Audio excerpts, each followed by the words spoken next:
Fear is false. When you hear me say that, what do you think? You think, yeah, everybody says be courageous, don't have fear. But what do you fear? Do you, like most people, do you have a fear of failure? I kind of do. I don't think I'll ever get over that. Or do you worry about what other people are going to think about you? Or do you possibly have a fear of success? That's what we're going to talk about in today's episode. And over the next 12 or 13, we're going to go kind of rapid fire.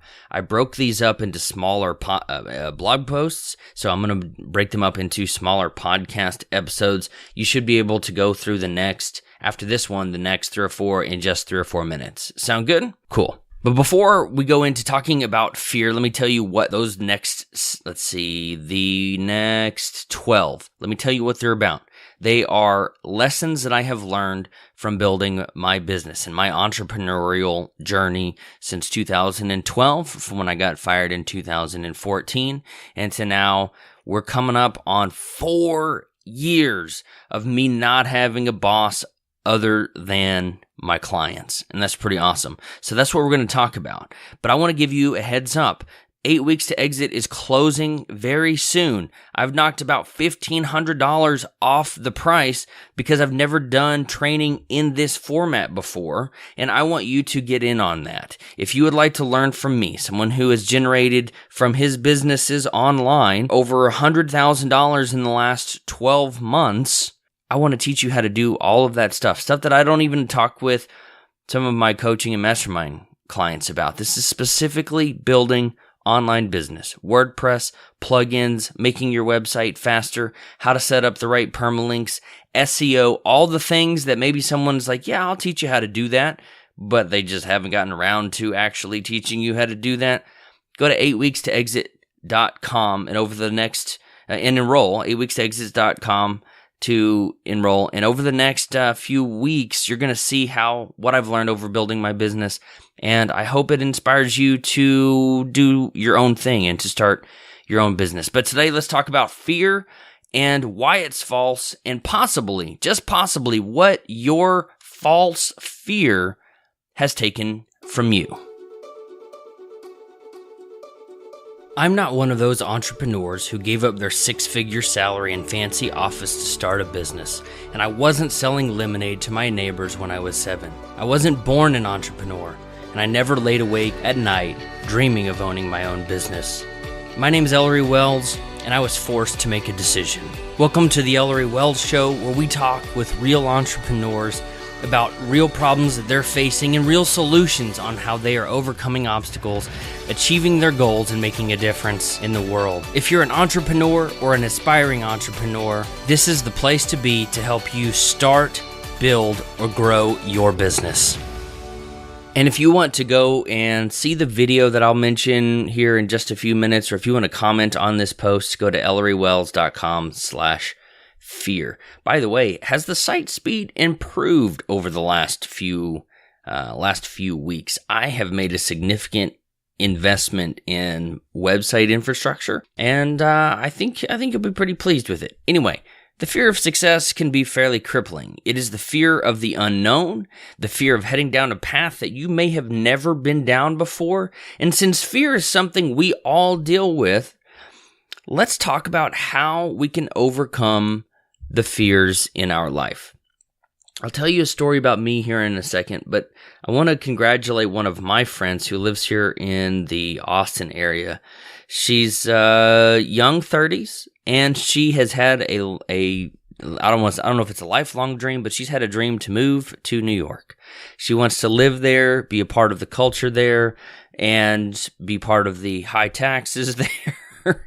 I tease her all the time, but she told me the other day, she's terrified, but she's doing it anyway. She is facing her fear. She doesn't know exactly how it's going to turn out, although she's going to make it turn out really well.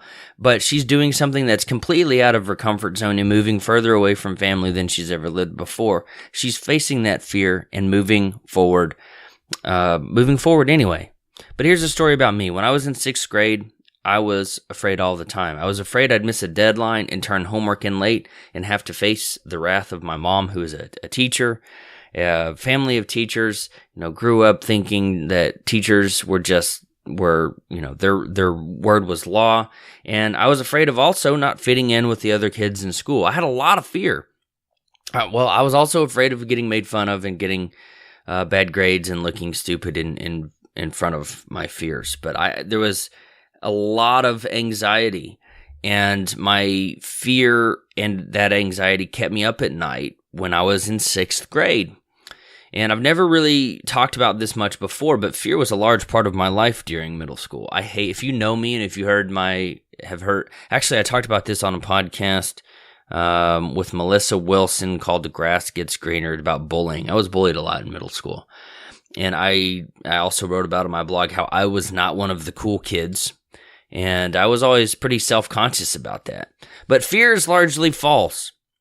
It doesn't make sense. It's illogical. And it's pretty irrational. In today's world, most of us don't have to worry about real fears like getting eaten by bears, lions, tigers, bears, oh my. We don't have to worry about that, or starving, or getting run over by a car, or struck by lightning. Those things, they're so rare for us to spend very much time at all thinking about them, or worrying about them, or feeling anxiety about those things. Just doesn't even make sense. So instead, if we have grasped that, if this fear mechanism that's in our brain, we realize that lions and tigers and bears aren't waiting around the next corner to eat us, we make fears up.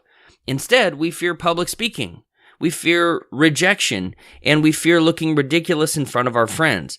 But let's not spend too much time looking at what you fear, but let's look at what it's preventing you from doing or achieving. So I'm not going to tell you anything, but I will pose a series of questions, and I want you to ask them of yourself. So if you're in your car or whatever, if you're at your desk, get ready to pause. I don't know that you necessarily need to take notes, but I want you to at least give yourself 10 to 15 seconds to think about each one of these questions. And I hope it will help you come to some kind of change in thought about how you view fear in your life. Is fear preventing you from stepping up? Is fear preventing you from starting out on your own? Is fear keeping you somewhere that you're unhappy? Is fear holding you back? Is fear keeping you from a life-changing experience? And that's all of my questions. If we let fear get the best of us, most boys would never ask a girl out on a date.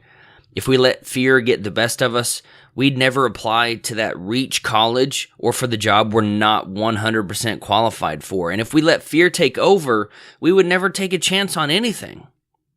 And since there are no guarantees in life anyway, why should we let the fear of the unknown control us? Now, that's the end of what I had for the blog post. So this is kind of bonus for subscribers, people, if you followed me on Facebook, because I talked with one of my coaching clients about this just yesterday. And it's fear that she won't be able to step up and and just survive. Sometimes we've put ourselves in these environments where they are so toxic that we think anybody who is not negative and toxic are weird. We had this conversation yesterday on a coaching call. I told my client, I surround myself most of the time with some pretty amazing and positive people, and it really affects our worldview. And this is what I shared on Facebook, and this is what I sent to my email list just, let's see, it was October 12th in the morning. So if you're on my email list, you probably got it around 9 Central Time. It doesn't matter. But I thought it was important enough to share with my list. I think it's important enough to you. And this is what a summary of this call that I had with my coaching client, that there are tons of people out there talking about time management and how we need to prioritize our time. And I'm one of those people. I've had podcast episodes about it. I've had blog posts and podcast episodes about it. But all of that doesn't matter if we're missing the mark on this other thing. And I think most people are. And there's something more important than time management. And this is, again, is calling directly from a call with the coaching client. There's something more important than prioritizing the things that we want in the things that we need to get done. So what is it?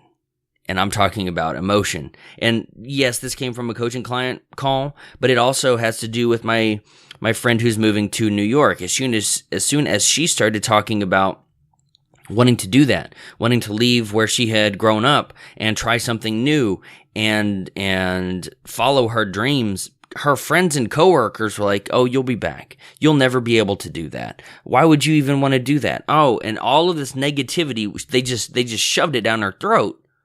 So we're not talking about necessarily people that are always around negative people, but we're talking about goal-driven people. Have you ever felt that way? We'll get back to what I send here in just a second, but have you ever felt like that? Where as soon as you start talking about your goals, people without goals think you're weird.